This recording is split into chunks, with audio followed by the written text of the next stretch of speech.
क्या देखने वाले हैं, माइक्रोस्पोरोजेनेसिस देखने वाले हैं। ठीक है, अब हम लोग किसकी बात कर रहे हैं,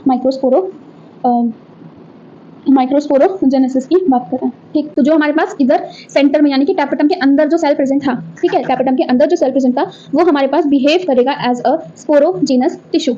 ठीक है, इसमें हमारे पास जो सेल प्रेजेंट है, इसमें हमारे पास बहुत सारे सेल प्रेजेंट है, इसलिए बोला था इसके अंदर क्या है, एक से ज्यादा न्यूक्लियस है, तो बहुत सारे सेल्स हैं। तो हमने क्या लिया, उस सेल को, वो जो सेल है ये किस तरीके से बिहेव करेंगे, स्पोरोजीनस टिश्यू की तरह बिहेव करेंगे। एंड हमारे पास जो किसमें हमारे पास टेक पार्ट करेगा, माइक्रोस्पोरोजेनेसिस में करेगा। ठीक है, मैंने क्या बोला, ये टैपेटम के अंदर हमारे पास सेंटर में क्या था, बहुत सारे सेल प्रेजेंट थे। अब बहुत सारे सेल मिलकर के हम उसको क्या बोल रहे हैं, स्पोरोजीनस टिश्यू बोल रहे हैं। ठीक है, हम क्या पढ़ते हैं जब हम डिवीजन पढ़ते हैं, तो सेल से क्या बनता है, टिश्यू बनता है। ठीक है, बहुत सारे सेल्स मिलकर क्या बनाते हैं, टिश्यू बनाते हैं। तो यहाँ पे क्या एनसीईआरटी बोल रहे हैं कि बहुत सारे यहाँ पे क्या है, बहुत सारे सेल से मिलकर हमारे पास टिश्यू बनता है। ठीक है, तो एनसीईआरटी में क्या बोला है कि यहाँ पे बहुत सारे सेल प्रेजेंट है टैपेटम के अंदर, एंड हमारे पास ये सब मिलकर क्या बना रहे हैं, स्पोरोजीनस टिश्यू बना रहे हैं, जो हमारे पास किसमें पार्ट लेगा, माइक्रोस्पोरोजेनेसिस में लेगा, पॉलन ग्रेन की फॉर्मेशन करेगा। ठीक है, अब हम लोग क्या बोल रहे हैं, सपोज हमारे पास ये स्ट्रक्चर है, ये आउटर मोस्ट लेयर हो गई, ये अंदर वाली एंडोथीशियम, ये मिडल लेयर, और ये हमारे पास क्या हो गई, टैपेटम हो गई। ठीक है, इसमें हमारे पास क्या प्रेजेंट है, ये स्पोरोजीनस सेल प्रेजेंट है। ये क्या प्रेजेंट है हमारे पास में, स्पोरोजीनस सेल्स प्रेजेंट है। ठीक है, जिसकी प्लॉइडी क्या होती है, 2n यानी कि डिप्लॉइड होती है।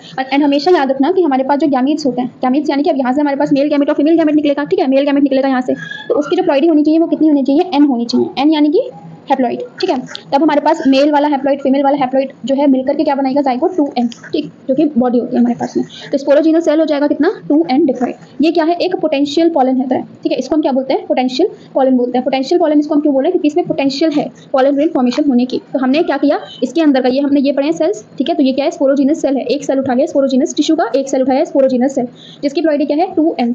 ठीक है, इसको हम क्या बोल रहे हैं, पोटेंशियल पॉलन भी बोल रहे हैं। अब इससे हमारे पास में क्या डेवलप होगा, ठीक है, ये हमारे पास क्या करेगा, develop into microspore mother cell, microspore mother cell. याद रखना सबसे लास्ट वाला प्रोडक्ट क्या हो जाएगा, पॉलन ग्रेन, और उससे पहले क्या हो जाएगा हमारे पास में, माइक्रोस्पोर। ठीक है, तो हमारे पास में माइक्रोस्पोर बनने के लिए पहले क्या बनेगा, स्पोरोजीनस सेल का माइक्रोस्पोर की मदर, माइक्रोस्पोर मदर सेल, जिसकी प्लॉइडी क्या होगी, 2n होगी। इसके बाद हमारे पास क्या होगा, मियोसिस होगा। ठीक है, मियोसिस बेसिकली क्या होता है, रिडक्शनल डिवीजन। रिडक्शनल मतलब कि अगर हमारे पास में 2n प्लॉइडी है तो यहाँ से क्या बनेगा, n होगा, यानी कि इसका रिडक्शन होगा। एंड हमारे पास एक टर्म होता है माइटोसिस। देखो यहाँ पे क्या है, 2, तो याद रखना इसमें सेम रहेगा, इसमें क्या होता है, सेम रहेगा, और इसका उल्टा मियोसिस में क्या हो जाएगा, इसका हाफ हो जाएगा। ठीक है, तो माइक्रोस्पोर मदर सेल फॉर्मेशन हुआ, जिसमें हमारे पास क्या हुई, मियोसिस 1 हुई, जिससे क्या बने, इस सेल के 2 हिस्से हो गए, 2 में डिवाइड हो गया। ठीक है, इसमें क्या हुआ, 2 में हाफ हो गया ये। ठीक है, 2n था पहले, अब ये हाफ हो गया, तो ये क्या हो रहा है, हाफ हो गया, जो क्या बना दिया इसने, माइक्रोस्पोर डायाड बना दिया। ठीक है, डायाड, जो किसकी प्लॉइडी, इसकी प्लॉइडी क्या है, n। अब यहाँ से मियोसिस 2 होगी, यहाँ पे मियोसिस 2 होगी। अब ये क्या बना लेगा, यहाँ पे टेट्राड